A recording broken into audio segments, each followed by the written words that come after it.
The deadly happened this morning right here along Romeca near State after loved ones of the victim say she had just dropped her son at school. A quiet school morning turned into the kind of story that makes an entire city stop and pay attention.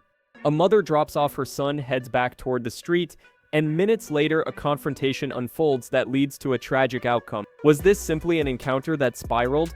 Or, as some corners of the internet suggest, something nudged along long before anyone reached the curb? Today, we're walking through what's confirmed, what's disputed, and the questions that still have people searching for answers. It started like any routine Monday.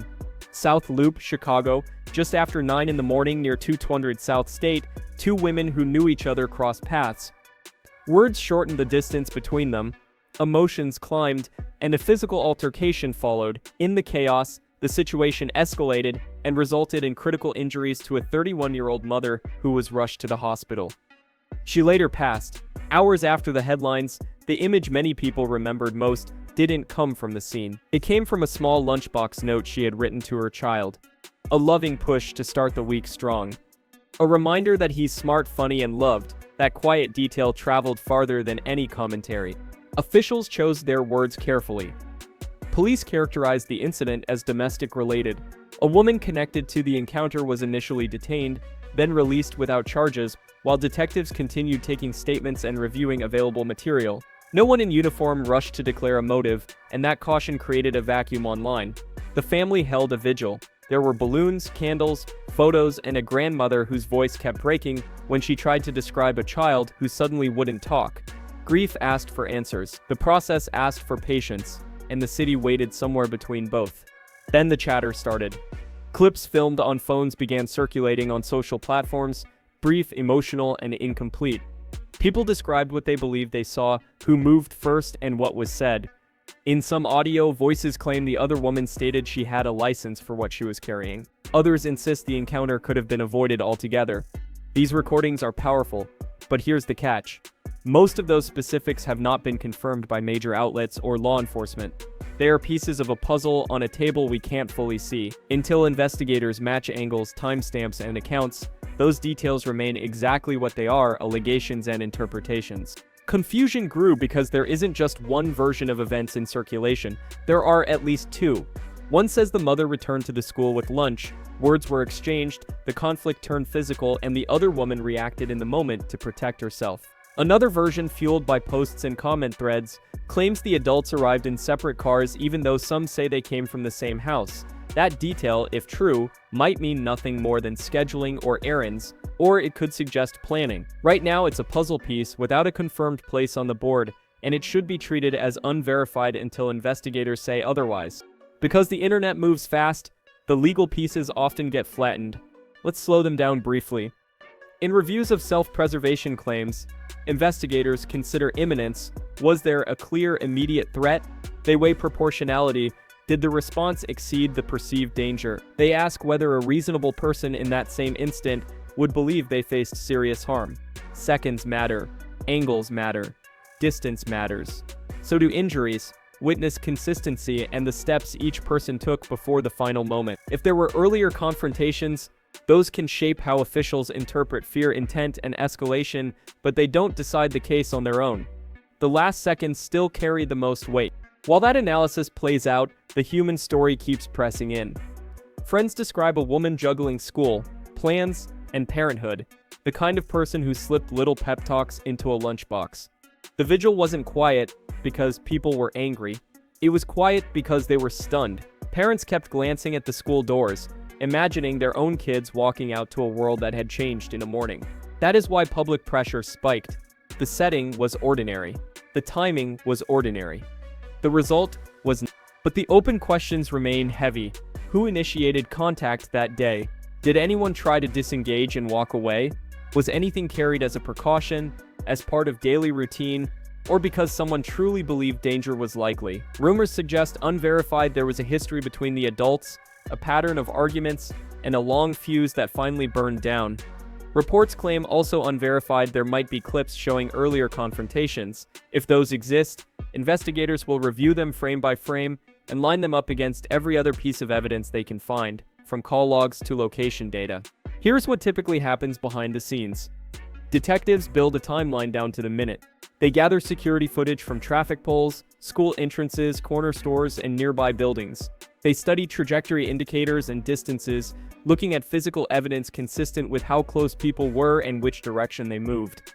They compare witness statements for small contradictions that reveal larger truths. They analyze digital breadcrumbs, texts, location pings, and call histories to understand who contacted whom and when.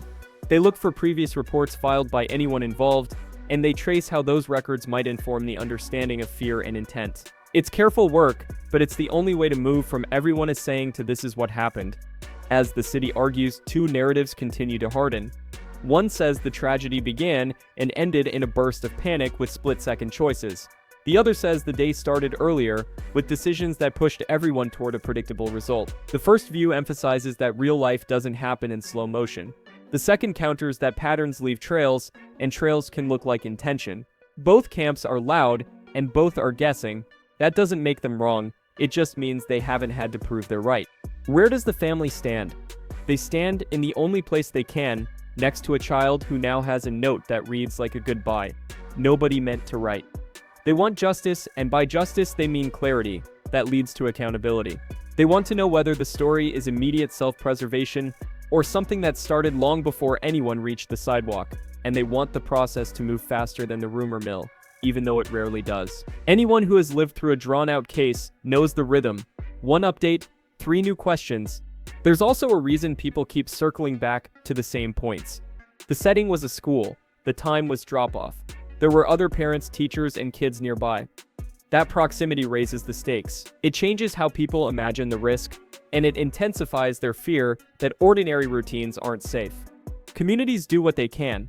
They hold vigils, they sign petitions, they ask for larger buffers around schools, more cameras, clearer procedures, and stronger prevention options for domestic disputes. None of that rewrites what happened, but it's how people try to make sure the next ordinary morning stays ordinary. A reminder about viral clips: a tight frame can flatten context. A 10-second video might show a physical hold or a shout, but not the 10 seconds before, or the angle from the other side of a parked SUV, or the distance between people at the moment the situation escalated. Investigators don't get to pick the most dramatic angle, they have to gather every angle and reconcile them. That's careful, unglamorous work, and it rarely satisfies a feed that refreshes every 20 seconds.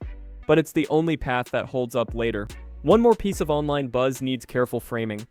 Rumors suggest there was an order of protection and that earlier disputes spilled across messages and videos. If such an order exists, it would be documented and time-stamped, and it would shape how investigators read everyone's choices that morning. It could also explain why some witnesses believe one person felt cornered while others believe the opposite. But until a court record or an official statement confirms it, that claim belongs in the rumor column, relevant to discuss, unsafe to declare. There's a similar issue with the separate cars talking point. Reports claim, unverified, that the adults showed up in different vehicles, and some commenters jump from that detail straight to the word setup. Maybe they did arrive separately, maybe they didn't. Even if it's accurate, it could reflect nothing more than work schedules, errands, or timing. Or it could matter. The only way to know is to place that detail inside a verified timeline. Departure points, routes, arrival windows, and the first contact on the sidewalk. Otherwise, it's an unanchored fact that can be spun to fit any narrative. Another rumor suggests the case is already closed. That claim circulates quickly because it sounds definitive. In reality, official processes often involve periods where no public updates are given while evidence is reviewed. It's common for a person to be released without charges while an investigation continues, especially when statements conflict and digital or forensic material still needs assessment. That pause can feel like an ending, but it isn't. Because this happened in a school zone at drop-off, people also ask how safety practices might adapt. There are practical ideas communities often consider: clearer arrival and dismissal lanes, more staff presence at doors, additional cameras pointed toward sidewalks, and rapid response protocols for disputes that begin off campus. These moves don't erase what happened, but they can reduce the chance that a private conflict spills into a public routine. If you're new to stories like this, it helps to know how evidence tends to weigh out. Physical evidence can anchor a timeline. Digital records can explain decision-making before anyone arrived. Witness accounts can add texture but are most valuable when multiple people describe the same sequence from different angles. Prior complaints or messages can illustrate fear, but what usually decides everything is the immediate window of time when the situation escalated. Who advanced, who withdrew, who reached for what, and when. So where does that leave us right now? A mother is gone, a child is grieving, a community is shaken. Police classified the incident as domestic related. The woman initially detained was released while the investigation continued. Online, two competing stories keep gaining traction, one centered on a sudden, overwhelming moment, the other on preparation and motive. Both have supporters. Both cite fragments. Neither is verified and in the days ahead, the questions that matter most are straightforward. What do the nearest cameras show in the minute leading up to the confrontation? How close were the people involved when the situation escalated? Is there documented history that clarifies who felt threatened and why? Do the digital records, calls, texts, location data support one timeline over another? And is there any independent evidence that confirms or contradicts the separate cars claim? Until those answers are public, the most responsible way to talk about this case is to separate what we know from what we think we know. We can push for a thorough review of evidence without pretending we already have the ending. We can honor a family's call for clarity and accountability without turning speculation into certainty just because confidence performs well online. If you've watched this far, share what detail you think will matter most when the full picture is released: the timing, the distance, prior complaints, or the digital trail. Keep it respectful. A family is reading, and for anyone who needs to hear it tonight, ordinary mornings should stay ordinary. That's the promise every city owes to every kid walking into school and to every parent waving from the curb. Don't forget to subscribe to the channel to not miss any of the other celebrity gossip. Thanks for watching.